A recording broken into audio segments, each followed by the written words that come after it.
சட்டங்கள் காலத்துக்கு ஏற்றபடி மாற்றப்பட வேண்டும், திருத்தப்பட வேண்டும் என்பதிலே மாற்று கருத்தில்லை. ஆனால் நல்லவற்றை சிறந்தவையாக மாற்றுவதற்கும் சிறந்ததை மிகச்சிறந்தவையாக மாற்றுவதற்கும் திருத்தங்கள் கொண்டு வரப்பட வேண்டும். நல்லதை மோசமாக மாற்றுவதற்கும் இங்கே நீதித்துறை சார்ந்து நம்முடைய மரியாதைக்குரிய கல்யாண் பானர்ஜி அவர்கள் குறிப்பிட்டார்.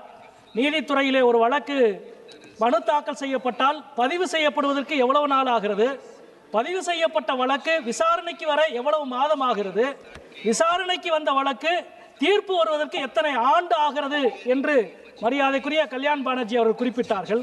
சென்னை உயர்நீதிமன்றத்தின் மதுரை கிளையினுடைய ஒரு வழக்கு நவம்பர் 7ஆம் தேதி மனு தாக்கல் செய்யப்பட்டு 10ஆம் தேதி பதிவு செய்யப்பட்டு டிசம்பர் 1ஆம் தேதி தீர்ப்பு வழங்கப்பட்டு விட்டது. வெறும் 20 நாளில் ஒரு வழக்கு பதிவு செய்யப்பட்டு தீர்ப்பு வழங்கப்படுகிறது. அதுவும் அந்த பிரச்சனை நூற்றாண்டுகளாக நீதிமன்றத்தில் விவாதிக்கப்பட்டு பலமுறை தீர்ப்பு வழங்கப்பட்ட பிரச்சனை. நீதிபதிகளின் சாயல் தீர்ப்பில் விழுவதை போன்ற சாபக்கேடு வேறு எதுவும் இல்லை. தனக்கு அந்த பிரச்சனையில் ஒரு கருத்து இருக்கிறது என்றால் அதிலிருந்து விலகி வேறொரு நல்ல நீதிமான் விசாரிக்க வேண்டும் என்ற நாகரீகத்தை நீதித்துறை தவறவிட்டு கொண்டிருக்கிறது என்பதை மிக அதிர்ச்சியோடு இங்கே நாங்கள் பதிவு செய்ய வேண்டும் என்று கருதுகிறோம். உச்சநீதிமன்ற நீதிபதி அவர்களே குறிப்பிட்டார்கள், சட்டம் இயற்றுகிற இந்த அவையில் போதுமான நேரம் எடுத்து விவாதிக்காமல் அவசர கதியில் நீங்கள் சட்டம் இயற்றுவதால் எவ்வளவு புதிய பிரச்சனைகளை நீதிமன்றங்கள் சந்தித்துக் கொண்டிருக்கிறது என்று சொன்னார். வெறும் 3 நிமிடத்தில் 4 தொழிலாளர் நல சட்டங்களுக்கான விவாதமே இல்லாமல் நிறைவேற்றியது இந்த அவை.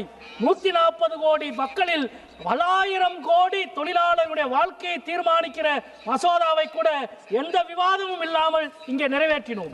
7 ஆண்டுகள் ஆகிவிட்டது. நாடெல்லாம் நாடாளுமன்ற உறுப்பினர் ஆகி 7 ஆண்டுகளில் இந்த அவையிலே ஆளுங்கட்சி முன்வைத்த மசோதாவை எதிர்க்கட்சி விவாதத்தின் பெயரில் சொல்ல ஏதாவது ஒன்றையாவது நீங்கள் ஏற்றுக்கொண்டு சட்டமாக்கி இருக்கிறீர்களா?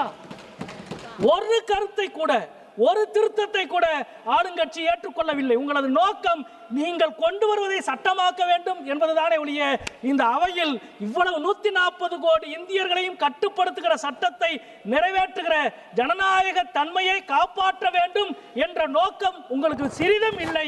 எனவே உங்களது இந்த சட்ட திருத்தத்தை முற்றிலுமாக நான் எதிர்க்கிறேன் என்பதை சொல்லி முடிக்கிறேன். குறைந்த விலை, நிறைந்த தரம், தங்கள் தேவைகள் அனைத்தும் ஒரே இடத்தில். ஜெயச்சந்திரன்.